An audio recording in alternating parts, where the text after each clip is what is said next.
everyone, this is PK Entertainment and we are back again. I'm going to continue now with our series of unrated underappreciated movies, and this edition we're going to focus on Black Rain.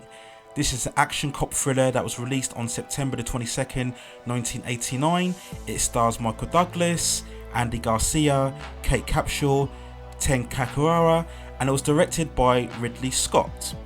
And the setup and the story is that it follows the tale of two NYPD officers, Nick Coughlin and Charlie Finson, who, following the murder of one of the Japanese Mafia and Yakuza, they have to escort the perpetrator back to the Japanese city.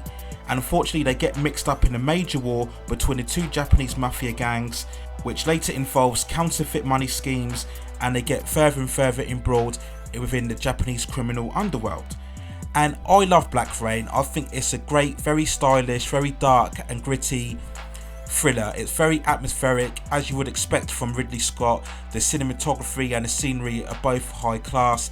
It's got a very much of a composed feel to it. There is action involved, but it's not action that's constantly thrown in your face. It does take its time in setting up the mood and the tension and the atmosphere between the action sequences as well. And I think overall it's a very classy, composed story, and it's very compelling. The lead character, Nick Coughlin, is terrifically played by Michael Douglas, who I think is one of the true screen legends within the industry. You know, he's one of those very special, versatile actors. He can play the hero, he can play the villain, he can play a morally ambiguous character. If you go through a lot of his career, you can see the various roles that he's taken, versatile and diverse amounts of characters that he's played.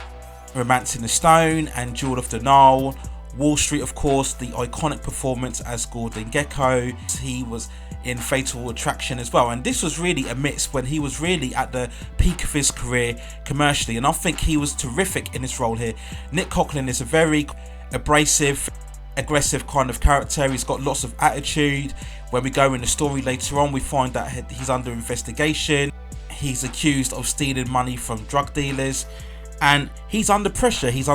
We learn that he's separated from his wife and his daughter, so he's really down on his feet.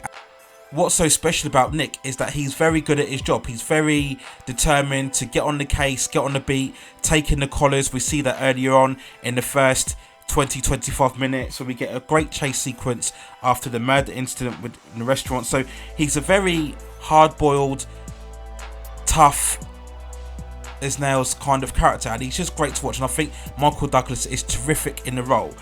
We also have Andy Garcia, who plays Charlie, and he's very charismatic. He's very likeable. He's actually more likeable, I think, out of the two. He's a very happy-go-lucky, very bright and cheerful kind of character, and I love the chemistry and dynamic between him and Nick. There's always a great respect between the two. I think they value each other a lot, and I think deep down Charlie knows that Nick is a good guy, and he wants to make sure that Nick gets a fair share within his trial, and he's always sticking up for him and putting his case forward. So I love the camaraderie between the two. Another terrific performance is by Ken Takakura, who is also great as Matsumuro.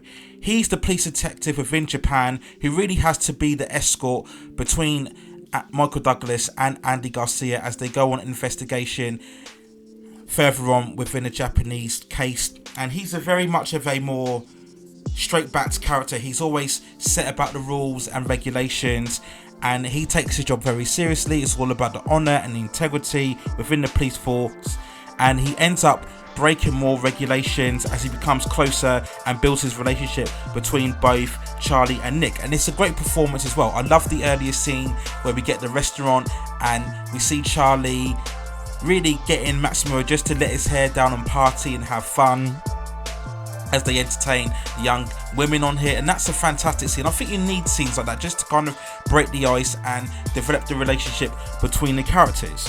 We also have Kate Capsule, who is the hostess Jose of the nightclubs, and she's the one who really helps and supports Nick throughout the story.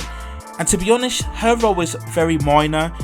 She really feels more like she's more of the female representative within the cast. As we go on through the story, it's very much of a male-dominated story, but she does very well for the role that she's given. I mean, she looks fabulous. She looks very great on in the dresses and the outfits that she looks on here, but overall, it's a very small role for Kate Capsule here.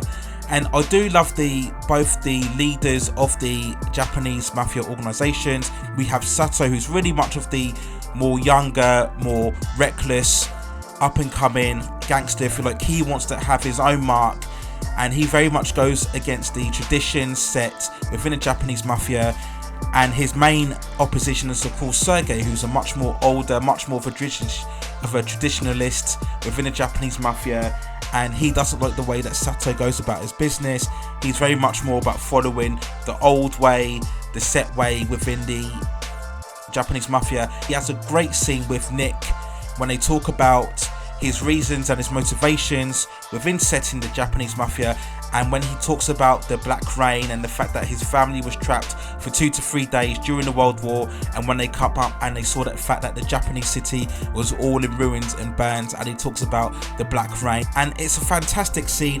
Another distinctive part of this movie is of course the musical score, which is by Hans Zimmer, which you'd expect is of a very high caliber and a high level, and this I believe was the first collaboration between him and Ridley Scott, and he would go on to collaborate with Ridley Scott multiple times throughout his career. And if you listen to the tones of his music, you can hear very much the same vibes of Batman Begins and The Last Samurai. It's just great, everything that you would expect from Hans Zimmer, and the cinematography is great as well. It was shot as well by Jan de Bont, who we all know directed the classic action thriller Speed in the 90s, and he's very much specialised in building up the stunts and the choreography as well. And there's some great action sequences on here, lots of good shootouts, and in particularly I love the climatic bike chase that we get at the end of the movie. It's just well shot on here. We get a lot of horizontal shots and bird's eye shots of the city and the action sequences, and that's what I love. I love the way that cinema is shot, where you can clearly see all the characters involved, and it just immerses you much more in the action, where you can see everything's involved, as opposed to the hyper edited style that we get amongst today's movies. So if I was to give Black Rain a score, I would actually give it an 8.8 out of 10. I just think it's a terrific, atmospheric, very dark and gritty action thriller. It's full of composure, full of sophistication. You've got a great lead performance by Michael Douglas, really at the peak and the prime of his career at the time, and it's greatly directed by Ridley Scott, and also backed up with some fantastic supporting characters. Now, on its initial release, Black Rain had a budget of 30 million and its worldwide gross was over 134 million.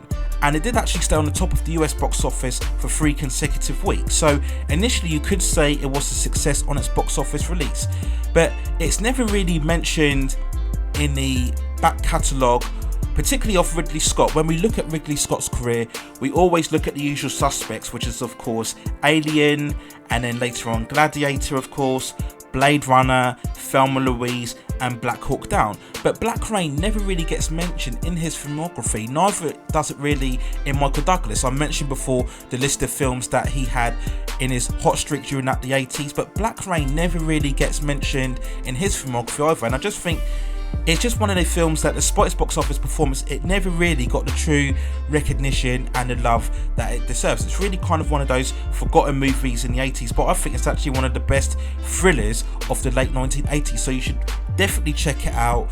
It's definitely a compelling and very strong story, and I think that you would enjoy it in the long run.